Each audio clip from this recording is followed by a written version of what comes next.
Welcome to another episode of This Is Metal with Joe Lawson. Tonight, Joe, we're going to be talking about 40 years of Anthrax. 2021 marks the 40th anniversary of Anthrax, and there's so much to be talking about. So let's start the show like we always do, Joe. And why don't you share with us how you first became an Anthrax fan?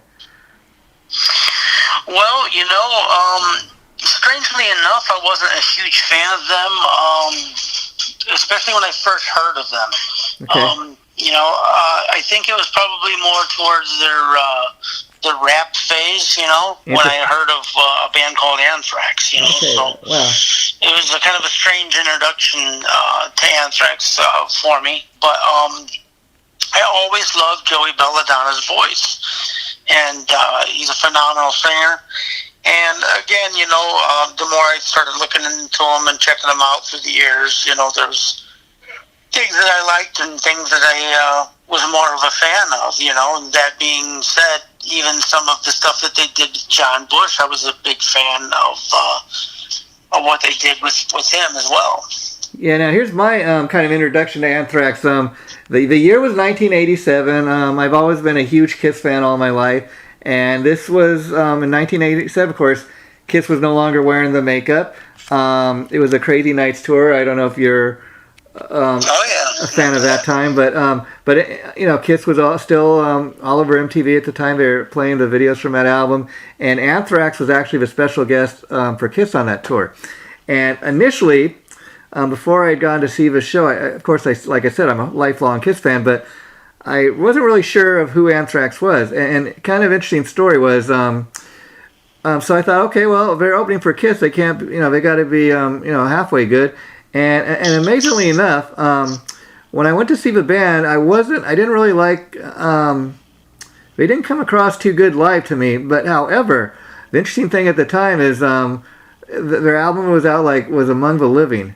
And I had heard some stuff off of that, and I don't know, Anthrax at the time, it seemed like sounded great on great on the album, but just live they weren't cutting it for me.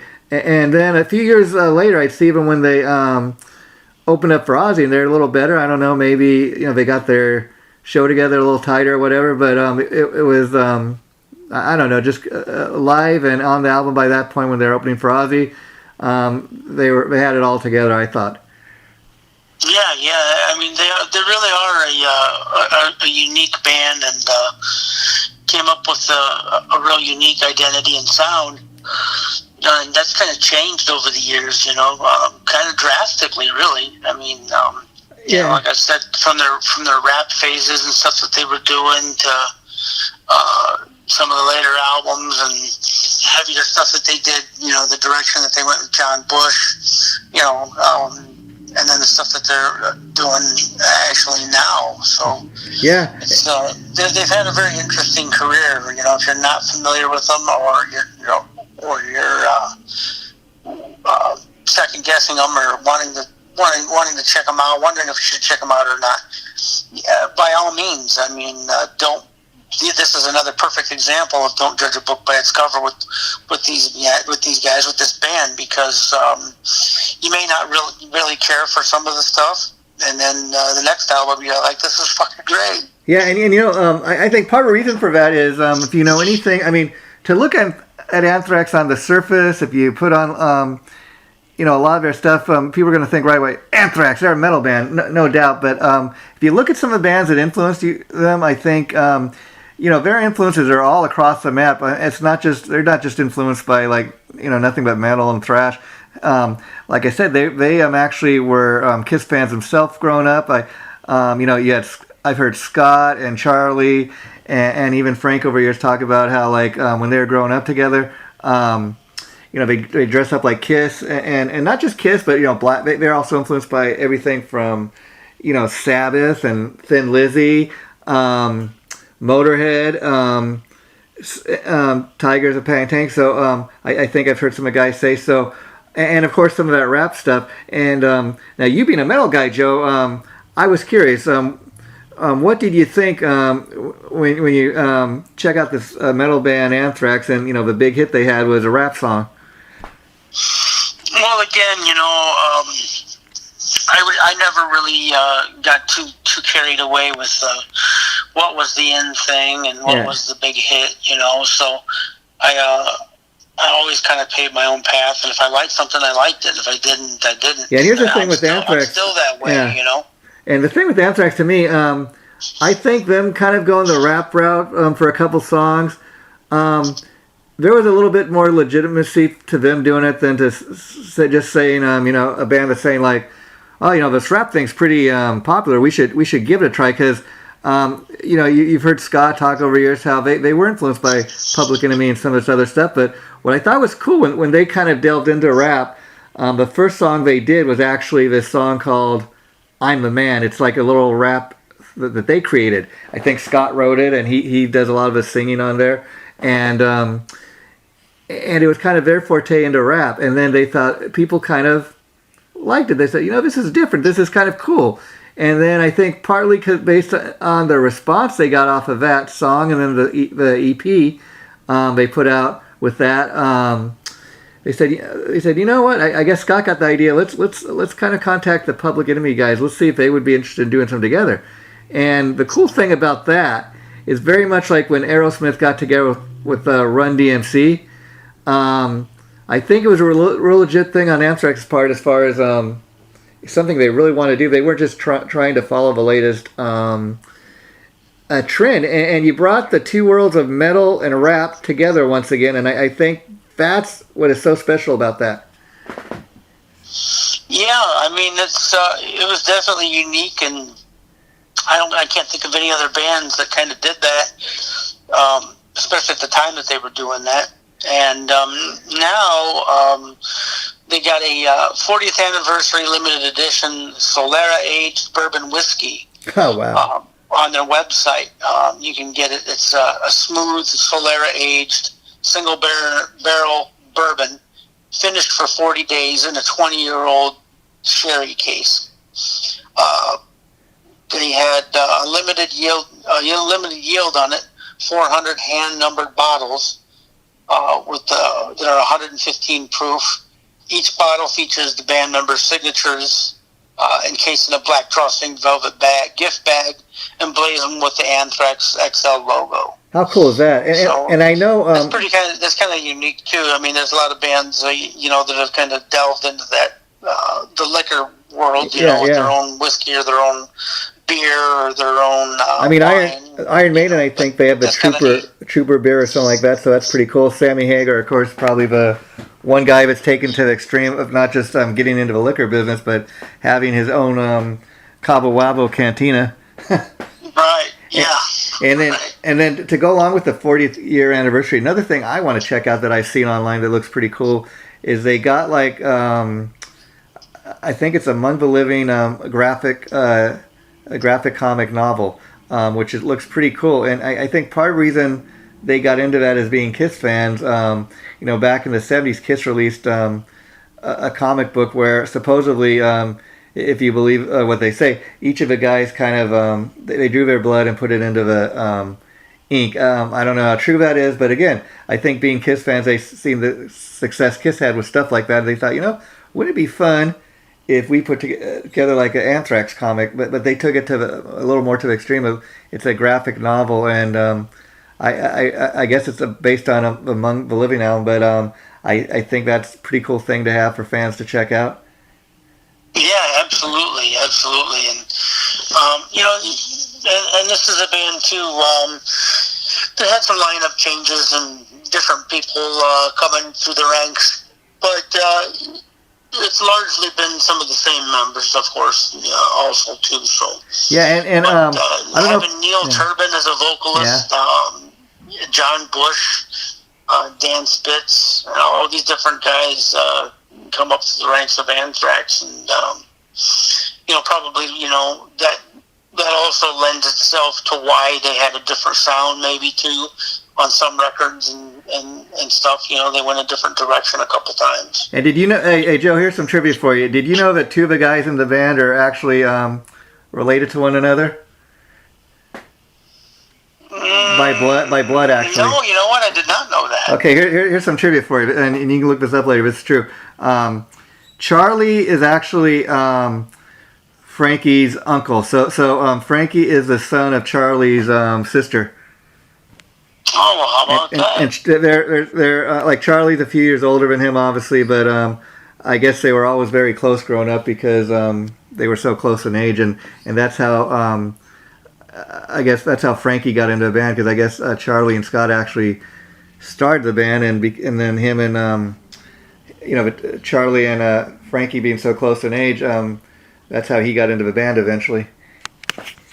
Wow, that's pretty cool. And then I don't know if you know, but Frank Bello, he left the band for a few years, and part of the reason he left was that his younger brother was murdered around that time, and he was having a hard time, obviously, as anybody would, dealing with that, and so he took some time off from Anthrax, and I during his downtime, I think he also joined the band Helmet. Oh, wow. Yeah. Yeah, that's a sad reason for departure, that's for sure. Yeah, and you mentioned Neil Turbin.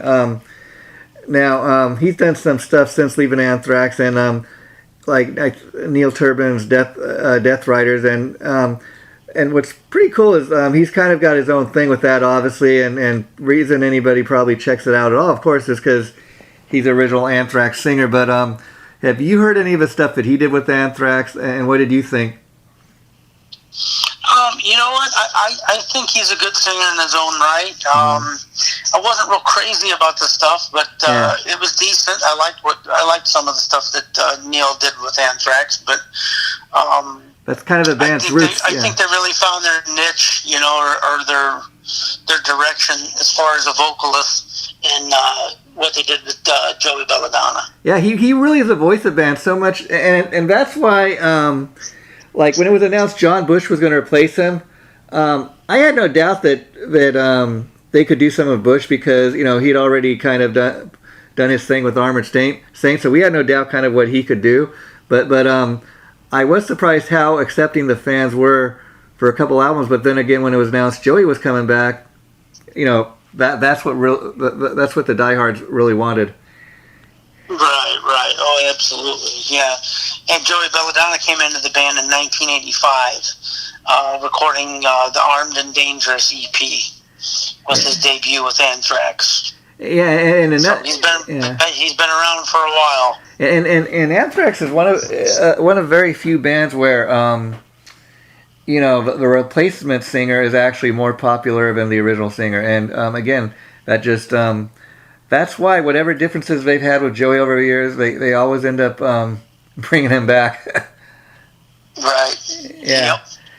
And I saw Joey on a solo tour here. He came through our area, and strangely enough, not that big of a crowd. So it was kind of cool. I got to hang out with him and talk to him, and hear him sing some Journey songs, and I was gonna say whatever he felt like. It was pretty cool. I was gonna say I'd heard that he used to be in a Journey tribute, so I don't know, but he sings that obviously.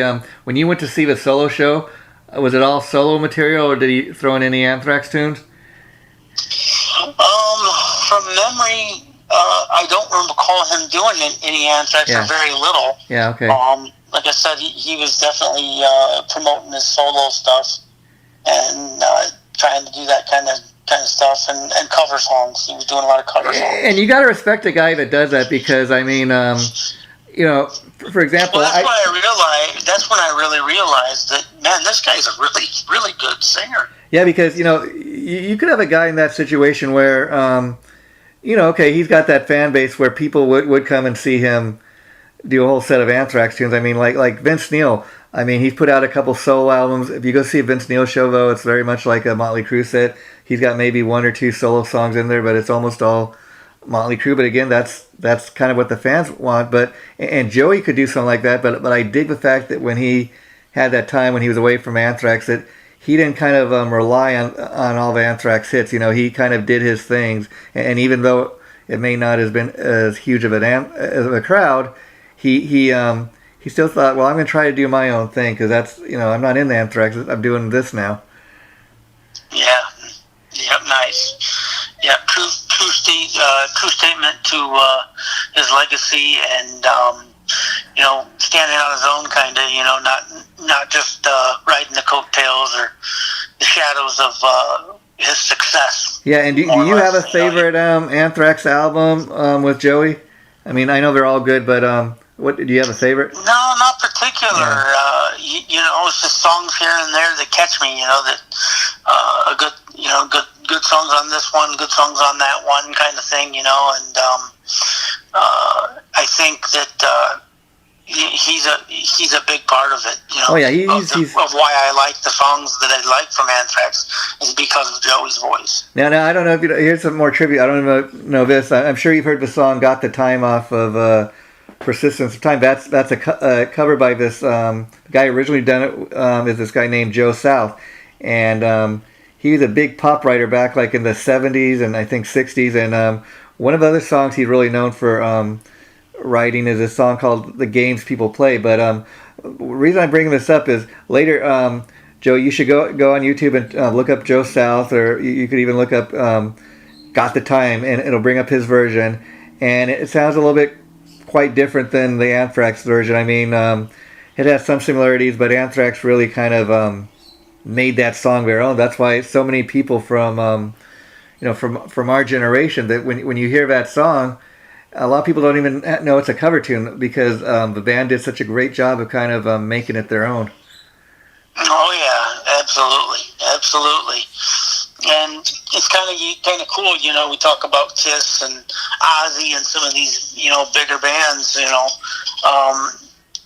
Anthrax, you and I probably think of them in that kind of category, Yeah. I mean, they've been around so long, and they've had smashing hits on MTV and all that. They were there during that time and era as well. But realistically, Anthrax got their first big touring break in '89, supporting Ozzy on the No Rest for the Wicked tour. Yeah, that's the tour I saw them open for him, and it was a great show. And I remember actually Geezer Butler from Black Sabbath was in Ozzy's band at that time, and Randy Castillo and Zakk Wylde. That was those were like the two bands to see that year. Nice. And the cool thing about Anthrax, that was a killer concert. Yeah, and the cool thing about Anthrax is that, like I said, we're going back 40 years. That Anthrax formed, 1981, and so Anthrax was around a little before Metallica. Metallica wouldn't come around for a few more years, but then, very early on, Anthrax became friends with Metallica. Of course, Anthrax is from New York, and Metallica was originally from, Los Angeles, California, and then they would move up to San Francisco. But they were friends, the two bands very early on. And I've heard Scott Ian tell stories about how, they used the same studio space in New York and stuff back in the day. And the interesting thing is, while Metallica prided themselves on never releasing like a music video until 1988, I mean, Anthrax was, making videos, back then. So they for the last 40 years, Anthrax has really kind of been there. They've lived through it all, the internet and MTV. And Anthrax was a popular enough metal band, that you would not just see them on Headbangers Ball from 12 o'clock to 3. You'd see them on the afternoon, like on the dial-up, some of the dial-up shows. Yeah. That's you talk about the rap thing, and that's kind of where they got their big popularity was late '90s or. Late '80s, early '90s. That's when they really hit it big, and when they were on. I don't know if you remember, they were on Married with Children. Oh yeah. That's did an appearance on the show. Well, not long after that is when they fired Joey Belladonna for creative differences. Yeah, that's what they said. At the time. But I'm glad you brought all that, because the thing with Bring the Noise, they did a video with both Anthrax and Public Enemy. It's a cool video for people to check out. And then Scott Ian was actually kind of, even though he was not the lead singer, he was kind of the voice and the face. He almost became a pop star at that time. I say that because he was all over MTV. He's doing all these interviews. I remember I had this big tour the two bands did together, and again they were always playing the video on MTV.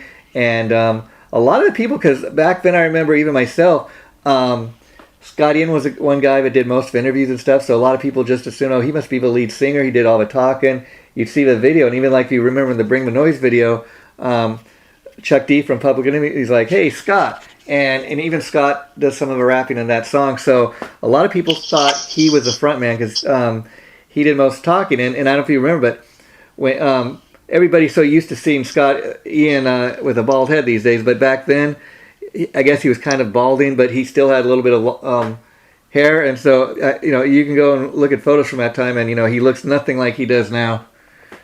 Yeah. Yep, it's a changing of the times, I suppose, and different appearances, different images, but that's whatnot, yeah. different phases of the band, And one thing I appreciate about Anthrax is they make no apologies for who they are. Like they're like, yeah, you damn right, we're into rap music, and but what I also dig about it is they did not do what a lot of bands do. Say, okay, you know what? We're gonna become, we've been a metal band, but this rap thing's popular. We're gonna become a rap band, and do nothing but a whole entire rap album. They did a song. I think that was a legitimate thing, but I don't think it would have been cool though if they would have done like a whole rap album. We're rappers now, kind of pulled like a Tommy Lee. Right. Yeah.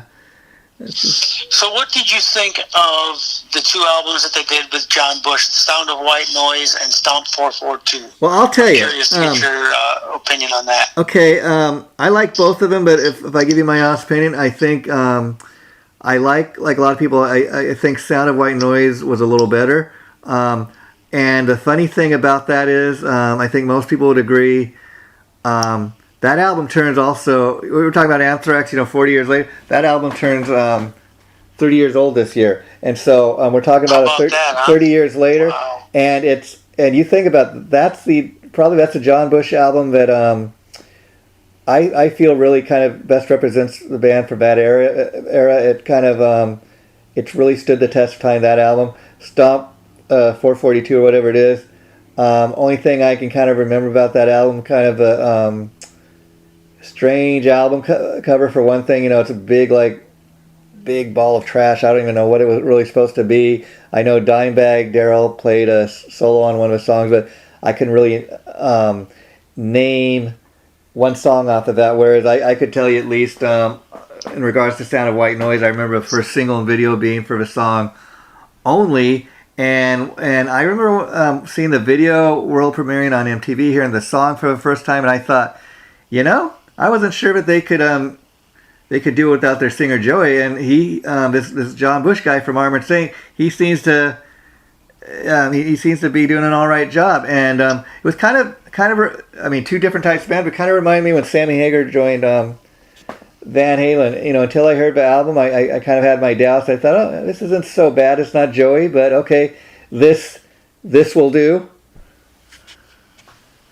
Yeah, it's it was a different direction. I was a big fan of Sound of White Noise. I thought that was a really good, solid album. 30 years later, like really I said, yeah. It. And also, after they did that album, is when Dan Spitz left the band. Yeah. Now, I've heard different stories about this. I'm curious to see if you have any stories on this. He apparently left to become a watchmaker. But then I also heard he was fired. Yeah, they've never really got specific why he was fired. I believe it to be true that he was fired because you don't hear too much from Dan Spitz, but every so often I'll see an interview or something pop up with him online, and he's never really gotten into why he was fired, but he doesn't have a lot of positive things to say about those guys, and I would say that's one you should put on the list. Yeah. Try and get a hold of Dan Spitz, and it would be really interesting to hear his side of the story. And see, I think that's one of those things that I do know it's a fact that what he's doing now is I think it's his own company too, where he designs these watches. I think that is true. That let's be honest. From all the albums that even the few albums he played on, that's from the time of the band when it's a classic era. So that's the stuff that gets played on the radio. Those are the videos that get played. He's from that classic era, as you say. So I'm sure he still, even though he's not touring or got his own thing going musically, I'm sure he gets a lot of royalties checks just from those albums that he played on. And that's I'm sure that back in the day, that probably yielded some pretty good paychecks for him. Probably not so much today, but yeah. Now, Joe, tell me, a musician yourself, like, do you get like when one of your music videos gets played by every day on YouTube, do you get any kind of income for that, or is it just when people buy your music? Well, originally we did, and they made some change. YouTube made some changes to the way that they did monetization and things like that, and we didn't. Also, sadly enough, I just never got enough support, from the videos and stuff that I did. I wasn't the reason a I big was enough name.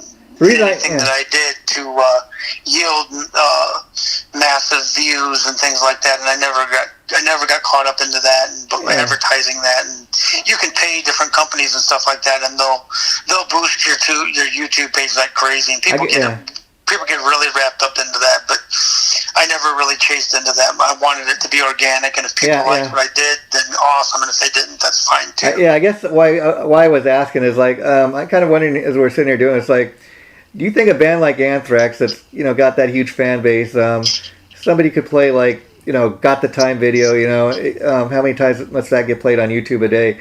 I'm wondering if they're making a ton of money off each player. How does that work? Well, I don't remember the specifics of it, but they do get paid for it. Okay. It's not a lot. It's not a lot of money. It's something, though. Especially now with a lot of the changes that they've made and stuff. But I'm sure they're still pulling in a little bit of income from that. Yeah. $18 is as much as is the most I ever made from videos. Oh wow. And things like that. So okay. Yeah. And I remember doing an album. I can't remember if this was with Bush or Joey. They did an album where they like re-recorded some of their songs from both eras of the band, and I think they had both singers on there or something. But that's kind of a cool thing I thought they did too. Oh, I'm not familiar with that. They did an album with Joey Belladonna and John Bush. It was like called the two something. I got to look it up. I guess as we're talking, that just popped into my mind. But yeah, they re-recorded some of their stuff. I know a lot of bands do that to kind of get the right. Return of the Killer A's. They did Volume 8. The Threat Is Real. Let's see. What else would that be? Oh, wait a minute. The Greater of Two Evils. That's it. Yeah, and live studio recording.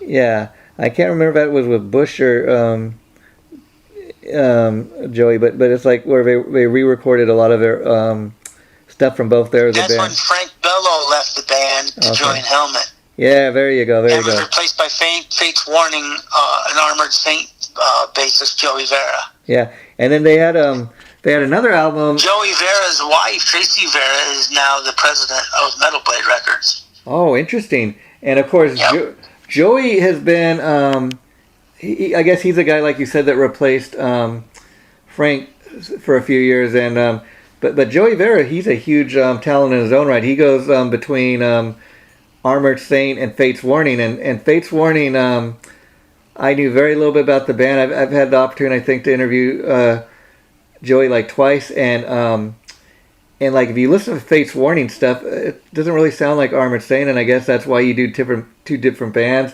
But quite surprisingly to me, when I heard Fate's Warning for the first time, it's a lot more of what I'd call a progressive metal band. Yeah. I'm a fan of their earlier stuff. Their first 3 albums with John Arch. Not so much a fan of their current vocalist Ray Alder. The first album that they did with him, I thought was good. I think it was called No Exit. After that, they just kind of lost me. I felt like the songwriting went out the window, and they were just trying to be, the next Dream Theater. Their music's like borderline Elevator. That's just my opinion. I mean, it's just like I'd rather watch paint dry on the wall in silence. Yeah, I mean, I would listen to some of that. Yeah, I heard, but I forget what the title is, but I forget whatever the latest Fates Warning album. I listened to it in its entirety, and I think they have one song on it. It's good stuff if you like that, but that one song was like 9 minutes long. Yeah, I mean, it'd be really interesting to make a song that long. For me, I mean, I just don't have the attention span for it. Unless it's groundbreaking and something amazing like I've never heard before or something, And what's interesting too, I was reading an interview with Scott recently, and he was talking about when they fired Joey, and he goes, looking back, I guess I was a jerk at that time. I don't like how I talking for myself. I didn't really treat him too good. I blamed him for a lot of the stuff going on, and I was a young hothead, and this and that, and he goes, and I guess he's kind of realized that, like we said, Joey's kind of the voice of that band, and they kind of need him if they want to kind of continue to have any kind of success. But what I also dug is that when John Bush left the band, he kind of accepted it. He went back to doing his thing with Armored Saint. And so he's kind of doing that now, and I dig the fact that they remain friends, and they never really badmouth John Bush or anything. I guess why would they? But I've heard that he would like to do a tour with Anthrax where maybe he'd come on stage for a couple songs and do some songs with them, or he said maybe he could even do a set of songs, with the band from his era in the band, or he was thinking of even maybe he could do a solo tour where he could play Anthrax material and Armored Saint. So that's something I've heard Bush would like to do. What do you think about a tour like that? I think that would be really smart marketing wise on Anthrax's part. If they could get people to get along well enough to put egos aside and things like that, and work the money situation out, and have John Bush come out and do the Bush era stuff. Yeah. I think that would be awesome, because in 2009 they had a Bring Back Bush campaign. They had replaced Joey Belladonna with a guy named Dan Nelson. Yeah. And that was a short-lived experience, and he supposedly he says he was fired, and Anthrax says he quit. So there's all of these kind of strange little conspiracies involving former members of Anthrax. It's kind of interesting. But they wanted, the fans wanted, I think that the albums that they did with John Bush kind of reinvented the band and got them some newfound popularity again. And then that didn't really pan out. They think they did like 5 shows or something like that with them, and it never really seemed to take flight. And then Joey Belladonna ended up coming back, and I think though it would be really successful if they could pull it off and have Joey Belladonna up there doing some of the songs, some stuff, old stuff, new stuff, that he did with the band. And same thing with John Bush. I think that would be awesome. I think people would pay for that. Absolutely. And that would be cool if especially before Anthrax ever decides to kind of retire, call it a day, do their farewell. Well, I mean, we're 40 years on into their career. That's the thing too. They don't seem like they're anywhere near doing that farewell show, and I think that's cool. And Anthrax, one thing I've always loved about them is they put out like one greatest hits album, and that's kind of been it. They don't they don't totally they're not constantly living off of their catalog of music. They're continuing to put out new music, and I think some of the last few albums have been it's actually become much more metal, much more harder. Some of the best stuff, I think, has been the last few albums they put out. Yeah, absolutely. The stuff that when they brought Belladonna back, they charted number 12 on Billboard again. So that tells you. And what album was that? There. What album was that? That was the Worship Music. It's called. Oh, okay. It was released in 2011. And I think the other one they did with Bush was called come for you all, or we have come for you all, and the worship music was with Belladonna. No. There's this one album called "We Have Come for You All." Yeah. With John Bush. Yeah. And I bring that up because one thing that stood out about that album to me is there's a song on there that features, of all people, Roger Daltrey from The Who. Well, how about that, huh? I mean, can you imagine being Roger Daltrey and you get to go collaborate with these thrash guys? But yeah, that's cool, actually. Yeah, I love when metal bands work with big time classic rock icons like that. Yeah, and again, I think Anthrax is at an interesting point in their career. I mean, it's amazing that they got included in that Big Four. I mean, and like I said, part of a reason for that. I mean, Anthrax is really one of the classic metal bands. I mean, they've really kind of been grinding their way to success ever since 1981 when the band was first formed. I mean, they didn't really, if you stop and think about it, Joe, they didn't really have any kind of huge success come their way until around 1987 when they released, Among the Living. And then the follow-up album was State of Euphoria. I think those are probably the two most popular Anthrax albums. Of course, the big hit off of that was Antisocial. But again, that's another great cover tune that was originally done by this French metal band, I think, called Trust. Cool. Yeah. So and so to kind of, by the time you get to the Big Four tour, they do that big tour with really the Big Four metal bands: Slayer, Anthrax, Metallica, and Megadeth. I mean, when we say the Big Four, everybody knows who we're talking about, and those are the four bands. And I think that's why they've kind of their legacy is pretty secure right now. Oh, absolutely. And like I said, I think everybody out there probably has heard of or heard some songs, whether you like them or not, from Anthrax, and they know who Anthrax is, part of the Big Four. And I would just encourage people to reach out and listen to a few songs from each of their albums, and you might find something that you like. Some stuff maybe you don't care for. That's the way it was for me, and some stuff I really like a lot. So yeah. But one thing I wanted to touch upon also the ex-members controversies. So in 2012, Dan Nelson, this vocalist that was temporarily the singer for Anthrax, reached an undisclosed settlement after the vocalist was fired during a 2009 tour. So that answers that. Yeah, he tells you he was fired. Yeah, no doubt. So 2014, ex-vocalist Neil Turbin slammed guitarist Scott Ian for fabricating lies about his split with the band in 1984 to draw attention to Ian's autobiography.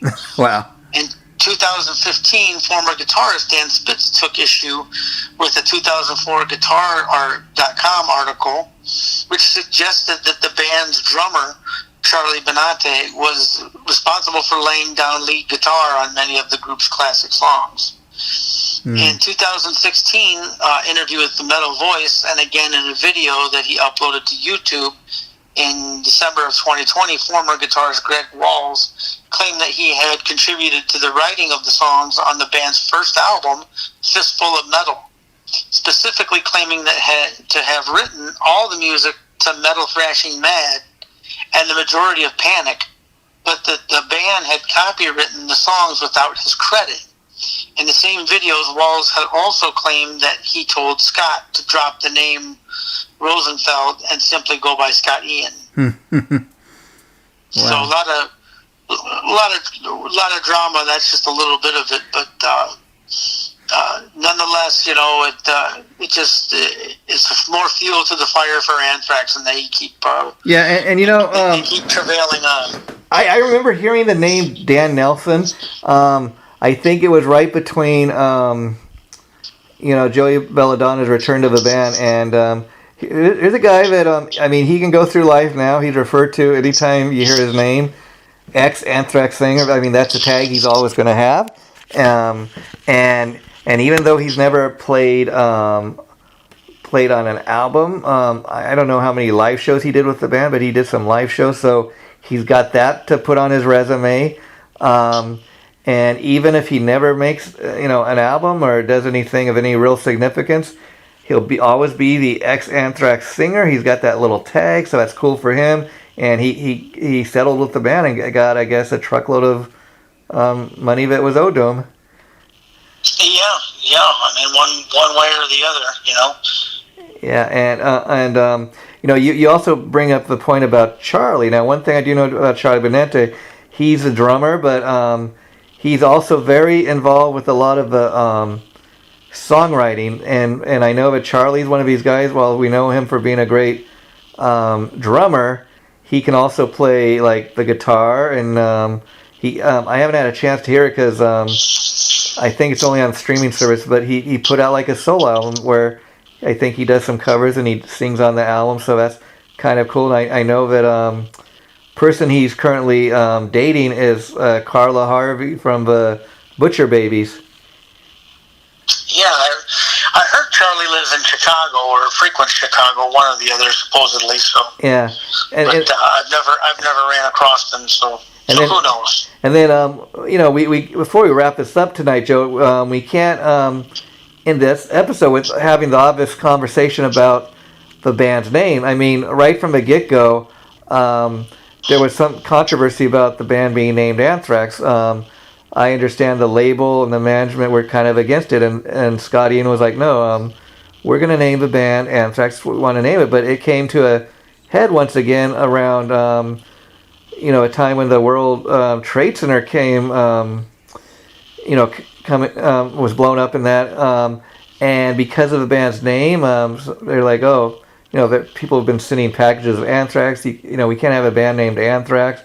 But again, they said, no, that's the band's name. We're not going to halfway through our career change our name just because of some controversy going on. And I respect them for that. I think it's lame as fuck when a band does that and caves into the social cue, Yeah, and so I got all respect in the world for these guys, and talking tonight, Joe, we mentioned some of the former members, and I think what would be cool, talk a lot about John Bush, and I think we could do a whole episode on him. Maybe we will one day, but I think down the line we should also consider doing an episode on Armored Saint. Were you much of an Armored Saint fan? You know what? Not particularly. Okay. I like some of their stuff, and I respect their contribution to the old school metal.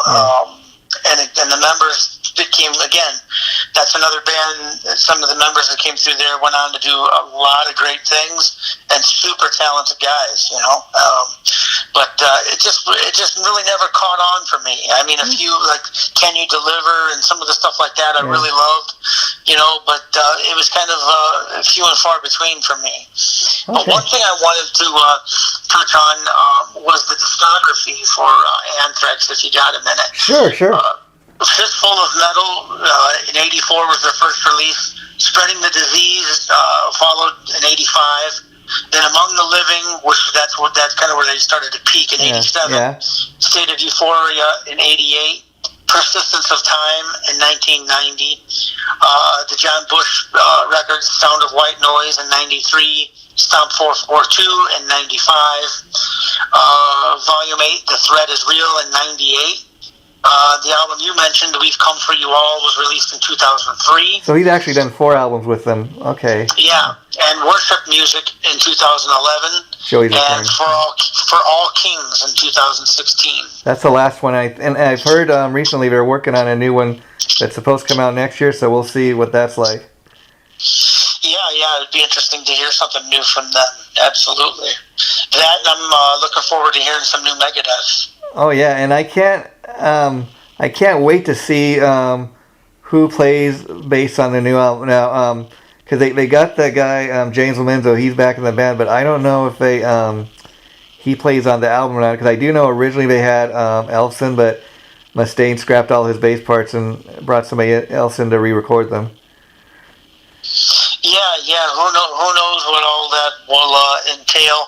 I don't know what kind of contract Ellefson had, being a longtime member, original member of Megadeth. Maybe, to some extent he might have grounds for a lawsuit on that. His bass tracks may have to be on that album, or he may have to get credit or payment or something along those lines. It's hard to say without knowing what kind of arrangement that they had. Yeah, I don't know, but the little bit I do know about his place in Megadeth, I mean, he was one of the founding members, as you know, Joe, but he left the band for like 10 years, and from what I understand, when he left, kind of everything went to in Mustaine's hand. I think he lost whatever rights he had to the name from the way Mustaine tells it anyways, and I think that was part of the issue, and he thought, well, whatever, and who knows, Ellefson was doing his own thing, but I'm sure Megadeth was a much better paying gig even as a sideman, so if it's between, playing some local club or doing the big arenas of Megadeth, I guess most people would take a pay cut. So that's kind of what I've heard from both guys, that whatever he owned in the Megadeth name, it all went to Mustaine when he left. Right. Yeah. And I think that's part of the reason, if you remember the first time he left, or was left Megadeth or whatever, he tried to sue Dave Mustaine, and supposedly Mustaine was really kind of, as he tells the story, hurt by that, or thought, wow, how could that guy have a gall to sue me? So that kind of answers that too, because why would he sue Mustaine or try to get any money if he owned any of the name? Right, yeah. Right. And so, unless you have anything else to say about Anthrax and the 40-year career tonight, which I think, man, it's just amazing. I think Anthrax has been around for 40 years. It's hard to believe, but wow, they've really put their stamp, on their music, and it means they stood the test of time, and that's another cool thing. That's quite an achievement for a band to come out, back that long ago, and go through the lineup changes and go through all the shit that they've been through, and to still be persevering on is definitely got my respect. Yeah, and so before we close it out tonight, Joe, I guess we'll let the people know next time when you and I get together, probably next week. But the next thing Joe's been wanting to do for a while, we're going to have a show dedicated to talking about both Sanctuary and Nevermore. And when it comes to these two bands, probably about the only thing I know right now is the fact that the guitar player's name is Jeff Loomis. I don't know much more, so I'm going to have to do my homework. But after that, we've got plans to do episodes on, we're going to do a whole episode dedicated to John Corabi and kind of everything he's done since Motley Crue. And we can talk about Motley Crue and what came before that. We're also want to do an episode on KK's Priest, and we got a lot of other great ideas, but that's kind of in the immediate future in the next couple of weeks. So, and can you believe, Joe, 5 weeks away from the new year? Yeah, excellent. We'll have to go out with a bang and have a really good show, year-end show. We'll have to put some thought and some effort and some work behind it to make it something extra special. Yeah, we're thinking along the same lines, Joe. That just kind of popped in my head. I was getting ready to say that, and the other reason for that, besides being the end of a year, to do kind of a year-end wrap-up show is, as we sit here doing this episode tonight, next year is going to be like going up on the 2-year anniversary that we've been doing this. Nice. And it doesn't seem like it's been that long. It's crazy. And I think time plays funny tricks on you, man. Yeah, and I think it's because we've had so much fun doing it, and never really know what we can do. And I'm amazed each time we discuss, hey, what are we going to do next? I mean, it doesn't seem like we've run out of metal bands to cover. And I got to give Joe some credit, because we've done 1 or 2 episodes like on a couple bands, but Joe's really tried to kind of keep us to, hey, well, we've already done an episode on that band, unless there's like really a special reason, to do like another Dee Snider episode. Let's try to do a different band each episode. So that's what we're trying to stick to. So there's just so many good metal bands out there. Some of them, are underground or haven't had like crazy success, but they're phenomenal, and they have all these connections and relationships to other members and other bands. So it's like a never-ending discussion, Yeah, and I urge people to go on our This Is Metal Facebook page, and you'll find out about what's coming up, and that's where we post all of our shows. So if you miss it the third time around when it's posted, I'll post it there so people can check it out. So I think that's about it for this week. I'll be talking to you again next week, Joe. Have a great rest of the evening. You too. Okay, bye-bye.